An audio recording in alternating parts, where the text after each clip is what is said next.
Hi guys, welcome back to another Arc video. നമ്മൾ Arc video ഉണ്ട്, ഇതിപ്പോൾ part 5 ആണ്. അപ്പോൾ നമ്മളിന്ന് വെറുതെ തേരെ പാൻ നടക്കുമ്പോൾ ഒരു സ്പൈനോനെ കണ്ട് 40 ലെവലുണ്ട്. അപ്പോൾ നമ്മൾ കഴിഞ്ഞ വീഡിയോയിൽ സ്പൈനോനെ ടീം ചെയ്യാൻ നോക്കിയതാണല്ലോ, അപ്പോൾ അത് നടന്നില്ല. രാത്രി ആയതുകൊണ്ട് ട്രാങ്ക് ആയതുകൊണ്ട് കുറവുകൊണ്ടും നമുക്ക് സ്പൈനോനെ ടീം ചെയ്യാൻ പറ്റില്ല. ഇപ്പോൾ 40 ലെവലുള്ള ഒരു സ്പൈനോനെ കണ്ട് കിട്ടിയിട്ടുണ്ട്. അപ്പോൾ ഈ സ്പൈനോനെ ടീമാക്കൊരു ഇന്ത്യക്ക് മറ്റേ പവറുള്ളൊരു അമ്പായതുകൊണ്ട് എന്ത് ചെയ്യുക, നമുക്ക് ഒരു 10 വെടിയിലൊക്കെ ആൾ അൺകോൺഷ്യസ് ആവും. അപ്പോൾ അൺകോൺഷ്യസ് ആയിട്ട് വീണിട്ടുണ്ട്. അപ്പോൾ നമുക്കിതിൽ വേണ്ടത് സ്മൂത്തിങ് ബാം എവിടെ നിന്നാണ് കിട്ടുക വെച്ചാൽ, സ്മൂത്തിങ് ബാം എവിടെ നിന്നാണ് കിട്ടുന്നത് എനിക്ക് വലിയ പിടുത്തമില്ല. ഞാനിപ്പോൾ എവിടെ നിന്നാണ് കിട്ടി, എനിക്കൊരു ഇവൻ്റ് അല്ല, ഒരു മിഷൻ കംപ്ലീറ്റ് ആക്കിയപ്പോൾ എനിക്ക് അതിൽ നിന്ന് കിട്ടിയതാണ് സ്മൂത്തിങ് ബാം. അപ്പോൾ അതേപോലെ ഒരു സ്മൂത്തിങ് ബാം ഉണ്ടാക്കണമെങ്കിൽ എന്താ ആർട്ടിഫിഷ്യൽ അങ്ങനെ എന്തൊക്കെയോ ഉണ്ട്. നമ്മൾ അതിന് ഡീറ്റെയിൽ ആയിട്ട് ഒരു വീഡിയോ ഇടുന്നതായിരിക്കും. അപ്പോൾ സ്മൂത്തിങ് ബാം ഉണ്ടാക്കണമെങ്കിൽ കുറച്ച് പണിയാണ്. അപ്പോൾ സ്പൈന് ഈറ്റ് ചെയ്യൽ പ്രൈം മീറ്റാണ്. പ്രൈം മീറ്റ് ഇപ്പോൾ ഇവിടുന്ന് കിട്ടുക വെച്ചാൽ, നമ്മൾ ഇന്ന് കഴിഞ്ഞ വീഡിയോയിൽ പറഞ്ഞ പോലെ തന്നെ തെരീസോറസ്, അതേപോലെ തന്നെ ടീറക്സ്, അതേപോലെ വലിയ അത്യാവശ്യം സൈസുള്ള ഡൈനോസേഴ്സിനെ കൊന്നാൽ നമുക്ക് എന്ത് കിട്ടും, മറ്റേ പ്രൈം മീറ്റ് കിട്ടും. അപ്പോൾ പ്രൈം മീറ്റാണ് ഇത് ഈറ്റ് ചെയ്യില്ല. തൽക്കാലം നമുക്ക് ഇല്ലാത്തതുകൊണ്ട് നമ്മൾ നല്ല ടൈം എടുക്കട്ടെ ഇത് ടീമായി കിട്ടാൻ വേണ്ടിയിട്ട്. അപ്പോൾ സ്മൂത്തിങ് ബാം ഇട്ട് കൊടുത്തിട്ടുണ്ട്.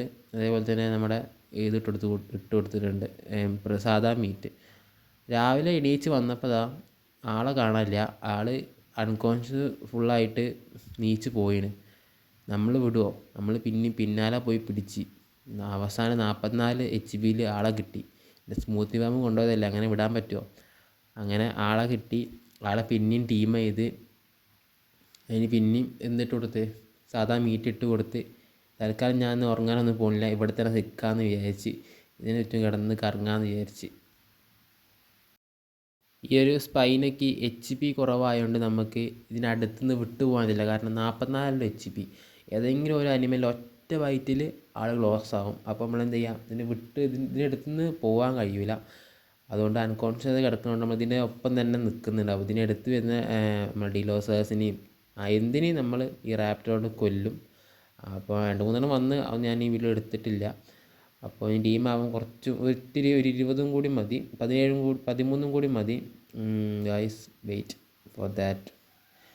അപ്പോൾ നമ്മളിത് ഫുള്ളായി കഴിഞ്ഞാൽ നമ്മൾ വേഗം ഇതിനെ ഫോഴ്സ് ചെയ്തിട്ട് മീറ്റ് ഈറ്റ് ചെയ്യിപ്പിക്കണം. എന്നാലേ നമുക്ക് പെട്ടെന്ന് HP കൂടാൻ കഴിയും. അങ്ങനെ നമ്മുടെ സ്പൈനോ ആയിട്ടുണ്ട്. ഇതിൻ്റെ സൈസ് നോക്കില്ലേ ഗൈസ്. ഇതിനെ പിടിക്കണമെങ്കിൽ ഏറ്റവും ഈസി എന്ന് വെച്ചാൽ ഇതിന് കുന്നിൻ്റെ മുകളിൽ കയറിക്കുക, എന്നിട്ട് അമ്പ് ചെയ്യുക. ഇതിനെ എടുത്തുനിന്ന് അമ്പ് ചെയ്യാൻ പറ്റില്ല, കാരണം നല്ല സ്പീഡാണ് ആൾ. അപ്പോൾ ഇന്ന് ജസ്റ്റ് എങ്ങനെയാണ് സ്പൈനോനെ പിടിക്കാമെന്ന് കാണിച്ചു തരാൻ വേണ്ടിയിട്ടാണ്. ചാനൽ ഇഷ്ടപ്പെട്ടാൽ ലൈക്ക് ചെയ്യുക, ഷെയർ ചെയ്യുക, സബ്സ്ക്രൈബ് ചെയ്യുക. ഈ ഒരു അടിപൊളി വീഡിയോയുമായി വീണ്ടും കാണാം. Good bye.